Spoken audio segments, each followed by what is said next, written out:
어제 말씀 16장이죠. 16장의 말씀은 남유다 아하스의 삶을 그렸다면 오늘 읽은 17장 말씀은 북이스라엘의 마지막 왕 호세아죠. 호세아 그리고 또 북이스라엘의 그 멸망 그리고 구체적으로 왜 그러한 일들이 일어났는지 설명해 주고 있습니다. 또 그 이제 나중에 이제 사마리아가 되지 않습니까? 그 나라가 어떻게 종교적으로 타락을 하게 되었는지 그런 내용들에 대해서 오늘 17장 말씀에 나와 있는데 이 북이스라엘 자주 이야기했고 또 아시는 분은 아시겠지만 BC 722년에 아수르 오늘 말씀에도 나오는 이 아수르에 의해서 멸망을 당하게 되는데 그 원인을요 오늘 7절 8절 말씀에 보니까 이렇게 이야기를 하고 있어요. 제가 읽어드릴게요. 이 일은 그러니까 멸망하게 된 일인 거죠. 이 일은 이스라엘 자손이 자기를 애굽 땅에서 인도하여 내사 애굽의 왕 바로의 손에서 벗어나게 하신 그 하나님 여호와께 죄를 범하고 또 다른 신들을 경외하며 여호와께서 이스라엘 자손 앞에서 쫓아내신 이방 사람의 규례와 이스라엘 여러 왕이 세운 율례들을 행하였습니다. 다른 신들도 섬기고 또 이방 사람들의 규례 그리고 하나님이 세운 게 아니라 이스라엘의 여러 왕이 세운 그 율례를 행했기 때문이라는 거죠. 나쁜 것들만 행했다는 거예요. 쉽게 말해서 하나님의 말씀만을 따르지 않았다는 거예요. 그리고 더 재밌다고 하긴 그렇지만 왜 그렇게 될 수밖에 없나 하는 단어가 오늘 말씀 9절에 보면요. 저는 그 단어가 눈에 확 들어오더라고요. 9절 말씀 한번 보시겠어요? 9절. 9절 말씀은 한번 읽어볼까요? 이스라엘의 자손이 점차로 불의를 행하여 그 하나님 여호와를 배역하여 모든 성읍의 망대로부터 견고한 성에 이르도록 산당을 세우고 점차로 불의를 행했다는 거예요. 이게 사단의 방법인 것 같더라고요. 하나씩 조그만 것 이거 하나쯤이야 하나하나 양보하게 하고 결국은 뒤에 봤더니 하나님을 떠나게 되는 그게 사단의 방법인 것 같아요. 우리가 죄를 지을 때도 비슷하지 않습니까? 처음부터 큰 죄를 저지르는 경우는 극히 드물어요. 많지 않아요. 대부분 작은 것에서부터 시작을 한다는 거죠. 그러다가 점차로 큰 죄를 짓게 되고 그때는 아예 무감각해져 가지고 오히려 죄를 즐기는 삶을 살게도 된다는 거죠. 그래서 성경에서도요. 신약 우리 데살로니가 전서에 보면 악은 어떤 모양이라도 버리라고 하잖아요. 행하는 것뿐만이 아니라 모양이라도 버리라라고 이야기를 해요. 그 마음조차 드는 것조차도 들지 않게 하라라는 얘기지 않습니까? 또 오늘 말씀의 23절을 보면요. 그 점차뿐만이 아니라 23절을 보면 그 북이스라엘의 멸망 원인에 대해서 다시 한번 말씀하고 있는데 23절도 같이 읽을까요? 이와 같이 그들이 여호와도 경외하고 또한 어디서부터 옮겨왔든지 그 민족의 풍속대로 자기의 신들도 섬겼다는 거예요. 제가 잘못 얘기했나요? 33절. 33절 죄송합니다. 여호와도 경외하고 또한 어디서부터 옮겨왔든지 그 민족의 풍속대로 자기의 신들도 섬겼다는 거예요. 하나님도 섬기고 이방신도 섬기고 그랬다는 거예요. 근데 하나님께서 우리에게 주신 10계명의 첫 계명이 뭡니까? 나 외에는 다른 신을 두지 말라는 거예요. 하나님과 함께 우상을 경화하여 섬기지 말라는 거예요. 왜요? 하나님밖에는 신이 없으니까. 유일하신 신을. 그래서 우리가 유일신이라고 이야기를 하지 않습니까? 일신이 아니에요. 유일한 신이란 말이에요. 유일한 신.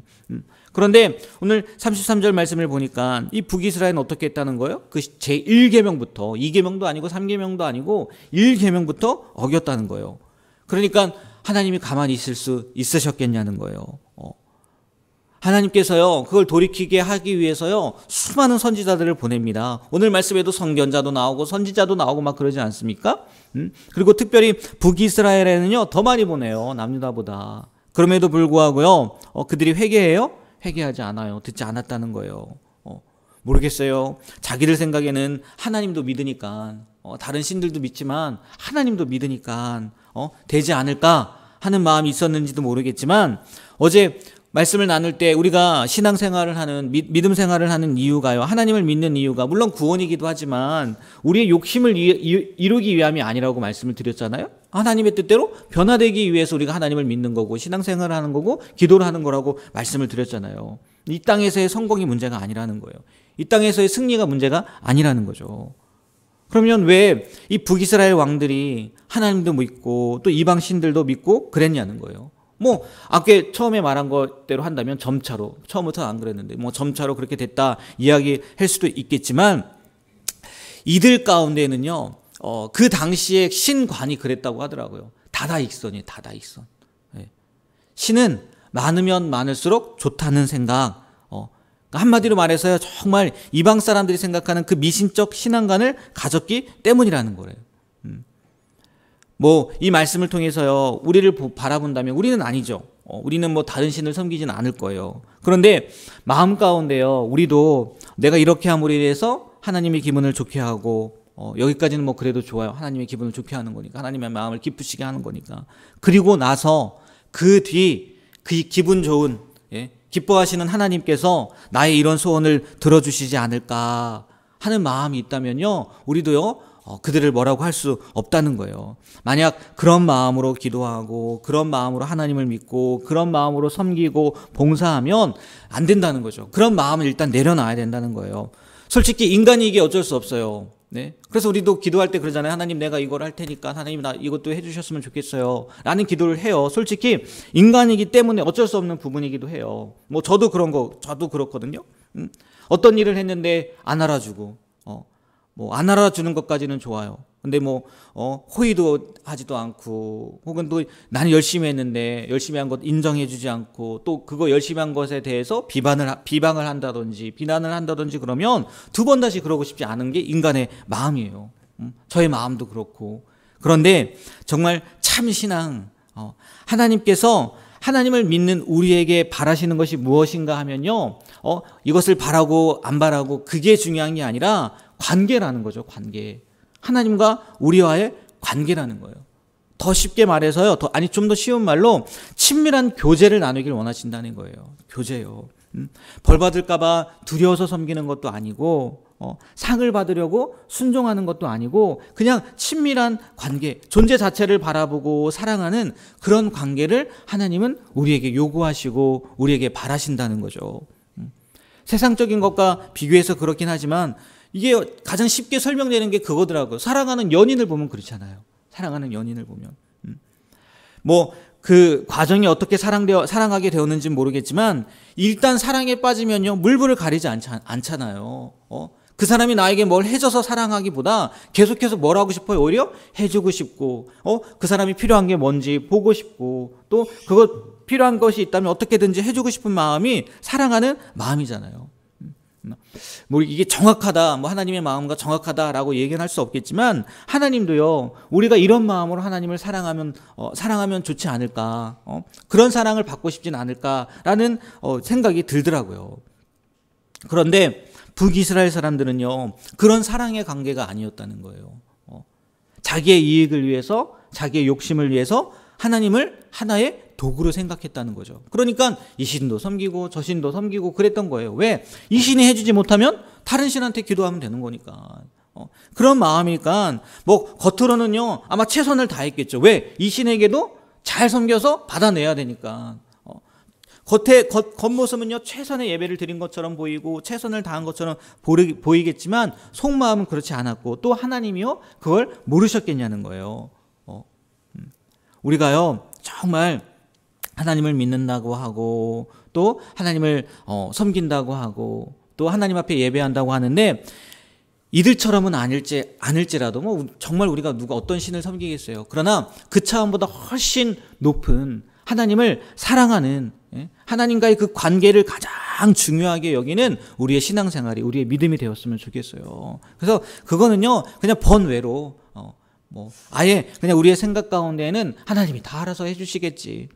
하나님이신데 나보다 나에게 필요한 것을 하나님이 더 잘 아시겠지라는 마음으로요. 오직 우리의 믿음은요, 우리의 신앙은요, 하나님만을 바라볼 수 있는 그런 신앙이 되었으면 좋겠어요.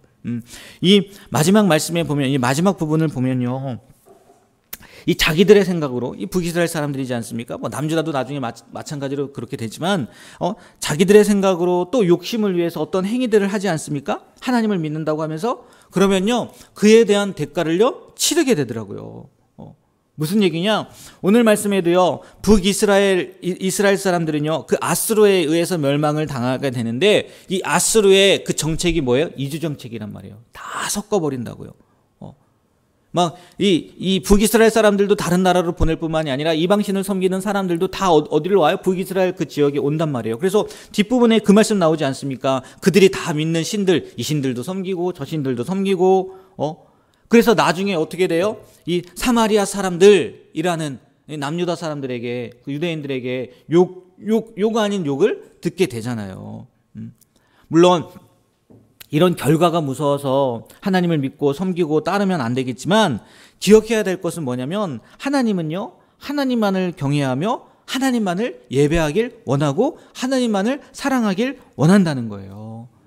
흔히 질투하시는 하나님 이야기하지 않습니까? 그 질투의 그 이면에는 뭐예요? 하나님이 그만큼 우리를 뭐 하신다는 거예요? 사랑하신다는 거잖아요. 사랑. 하나님도 우리를 그렇게 사랑하시는데 우리가 그런 사랑을 하나님 앞에 보여주지 않으니 하나님이 질투하신다는 거예요. 질투.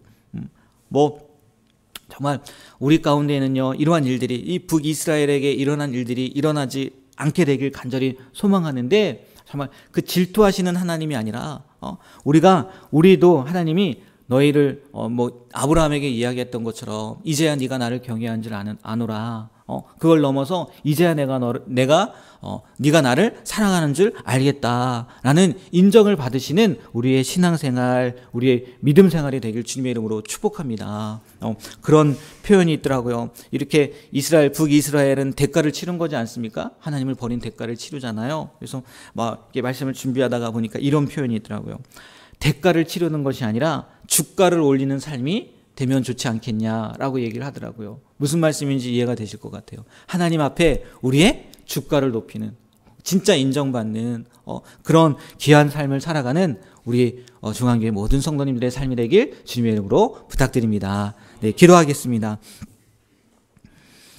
하나님, 우리가 평생의 삶을 사는 동안 하나님의 질투가 아닌 하나님의 사랑만을 받게 되길 소망합니다. 그러기 위해서는 하나님께서 그토록 원하시는 것처럼 하나님 한 분만을 사랑하고 섬기는 그것 외에는 관심을 두지 않는 삶이 되어야 될 줄 믿습니다. 오늘 말씀처럼 하나님도 섬기고 또 이것도 섬기고 또 이것도 바라는 것이 아니라 오직 하나님만을 바라보며 하나님만을 생각하며 하나님만을 사랑하는 우리의 신앙, 우리의 믿음이 되게 하여 주시옵소서. 그래하여 마지막에 고백했던 것처럼 대가를 치르는 삶이 아니라 하나님 앞에 주가를 올리는 삶, 좀 세상적인 표현이긴 하지만 하나님 앞에 인정받고 칭찬받는 우리의 삶이 될 수 있도록 붙잡아 주시옵소서. 예수님의 이름으로 기도합니다. 아멘.